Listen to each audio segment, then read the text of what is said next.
अस्सलाम वालेकुम students, how you fine students. Students हम स्टोरी राइटिंग के हिंट्स पढ़ने जा रहे हैं, ठीक है ना जी। स्टोरी राइटिंग के हिंट्स की बात हो रही है। 4 नंबर पे है हमारा, where possible introduce dialogues and conversation, make it naturally and interesting. अब देखें, इससे पहले जो पिछली वीडियो थी उसमें मैंने कुछ आपको डायलॉग्स के हल्का फुल्का सा हिंट दिया था।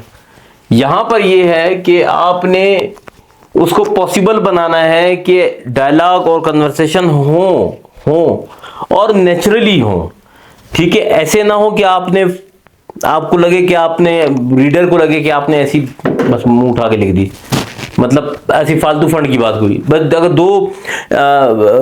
दो बंदे बात कर रहे हैं आपकी कहानी में, तो वो ऐसे बात करें कि वो कोई पॉइंट की बात हो, फालतू फंड की बात नहीं हो, ठीक है ना जी। और फॉर एग्जाम्पल वो बात कर रहे हैं, उस बात में इंटरेस्ट पैदा हो, उनकी बातों में इंटरेस्ट पैदा हो।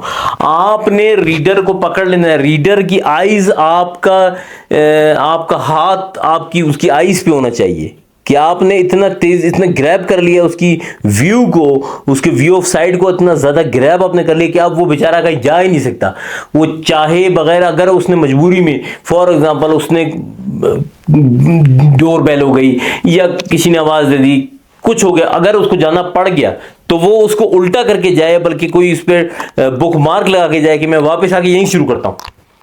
मतलब ऐसा कमाल हो, ठीक है, ऐसा कमाल हो। वो कमाल उस टाइम होगा जब आपकी चीजों में इंटरेस्ट पैदा होगा, इंटरेस्ट पैदा होगा आपकी कन्वर्सेशन में, आपके डायलॉग्स में, और नेचुरली होंगी, ठीक है ना। अच्छा, द कंक्लूजन इज इंपॉर्टेंट। अब कंक्लूजन पे बात आ रही, कंक्लूजन इंपॉर्टेंट है। The whole story should be made to lead up it naturally. अब बार बार देखो नेचुरली इंटरेस्टिंग, नेचुरली की बात आ रही है। आपने नेचुरली पे बहुत ज्यादा इंफेसिस करना है, बहुत ज्यादा गौर करना है, ठीक है ना, कि वो नेचुरली हो, हर चीज नेचुरली हो। नेचुरली का एक वे, जो एक तरकीब है, वो इस तरह हो सकती है कि आप जब उसको लिखो तो आप थोड़ा सा खुद अपने आप को इन्वॉल्व कर लो। इन्वॉल्व तो आप हो, लिख रहे हो अपने मेंटली। आपको प्लॉट देखो, स्टार्टिंग वाला प्लॉट की बात की थी ना, आपका इतना बेहतरीन प्लॉट हो, इतना इंटरेस्टिंग हो और इतना आप दिल से लिखो। आप जब आपका मूड ठीक हो फिर आप लिखने बैठो, जब आप खुश हो, जब आप उसमें डूबे हुए हो, तो लाजिम बात है जब आप उसमें डूबे होगे, खुश होगे और तरीके से लिख रहे होगे तो चीजें खुद ब खुद नेचुरली निकलेंगी, ठीक है ना जी। उसको अपने जहन में, टोटल स्टोरी को अपने जहन में बनाओ कि यार ये इस तरह हो रहा है, ये करेक्टर वहां गया था, फिर ये हुआ, फिर हुआ, ऐसी नेचुरली बनाओ, खुद बनाओ। कोई अपने दोस्त है उसको डाल दो कि जी वो फला अहमद वो यहां जा रहा था, फला अली वो यहां से आ रहा था, वो आपस में बात कर रहे हैं और वो इस तरह का उसका माइंड सेटअप है, ये है वो है, जो अक्सर कहानी वो ये है, ठीक है, लाइक दिस, इस तरह फिर वो चीज आपके सामने आएगी। And then it should come as a bit of surprise. ये है ना बात, बिट ऑफ सरप्राइज। आपने सरप्राइज भी रखना है, सरप्राइज आपने ऐसे रखना भाई। देखो अगला, अभी आप कोई टीवी ड्रामा देख रहे होते हो तो क्यों लोग घुसे होते हैं टीवी ड्रामे में, हट ही नहीं रहे होते, क्यों? उनके कैरेक्टर्स ने उसको ग्रैब किया होता है, उसकी अटेंशन को ग्रैब किया होता है। तो लाजिम बात है पहले राइटर ने स्टोरी लिखी है ना भाई, उसके बाद कैरेक्टर बने, उसके बाद डायलॉग बने, उसके बाद कन्वर्सेशन बनी, फिर जाके हुआ है ना। ड्रामा भी पहले तो एक स्टोरी थी ना। तो इसको आपने बहुत ग्रैब करना है। और इंटरेस्टिंग जो मेन सरप्राइज है वो हो कि आप कुछ हो कि अब क्या होगा, अब क्या होगा, अब क्या होगा, लाइक दिस, इस तरह की कोई बात हो आपके रीडर के जहन में, ये चीज आपने बनानी है।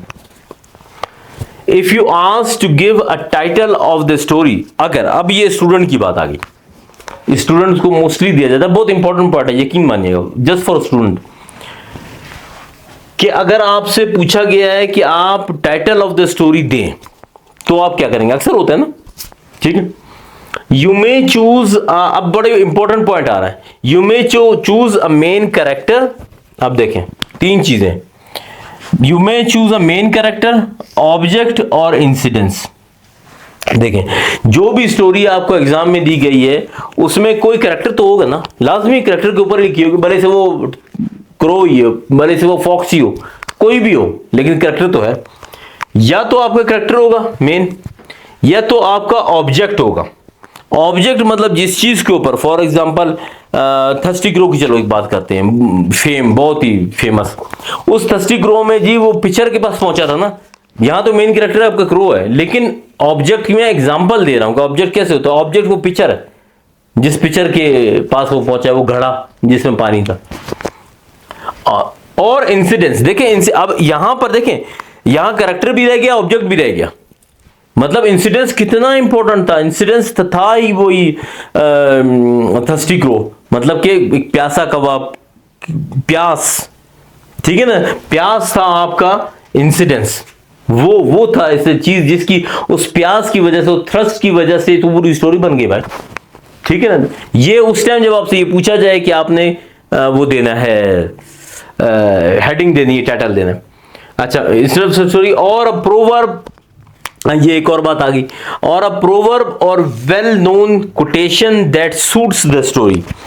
अब देखें, वेल नोन कोटेशन हो, कोई इस तरह की चीज हो जो आपकी स्टोरी पे सूट करे, आपकी स्टोरी को बिल्कुल ग्रैब कर ले, आपकी स्टोरी को पकड़ ले, ठीक है ना। बिल्कुल एक बंदा, आप इस तरह की कोटेशन। अब देखो पहले इन्होंने क्या बोला है, यहां पर गौर करना। पहले इन्होंने कैरेक्टरिस्ट, ऑब्जेक्ट और इंसिडेंट्स दी है। अब प्रॉब्लम ये है कि जो आपकी स्टोरी है, फॉर एग्जांपल बात करते हैं कि यार उस पर कोई प्रोवर्ब बन नहीं रहा, प्रोवर्ब बनाया तो नहीं जाता, मतलब आपके जहन में नहीं आ रहा है। या फॉर एग्जांपल चलो ले लेते हैं ही नहीं प्रोवर्ब, प्रोवर्ब उसके ऊपर बना ही नहीं, ठीक है, या सूट ही नहीं कर रहा, या वेल नोन सेइंग है ही नहीं, वेल नोन कोटेशन ही नहीं है, ठीक है ना जी, जो आपकी स्टोरी को सूट करे। तो फिर ये फिर इसलिए पहले दिया है कि इसकी इंपॉर्टेंस, इस वजह से मैंने भी इस पे ज्यादा एम्फेसिस किया कि ये इंपॉर्टेंट चीजें। फिर अगर प्रोवर्ब आ गया और अगर वेल नोन की कोटेशन आ गई तो वो तो बात ही खत्म हो गई ना।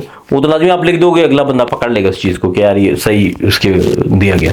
अब एक और पॉइंट भी है, मैं नहीं चाह रहा कि मतलब कि मजीद कोई एक पॉइंट के लिए मैं एक नई वो बनाऊं। वो पॉइंट ये है कि आपने जब स्टोरी लिख ली, ठीक है ना जी, वैसे तो ये पॉसिबल एग्जाम में नहीं है, बिल्कुल मैं आपको बता रहा हूं, एग्जाम में है ही नहीं पॉसिबल।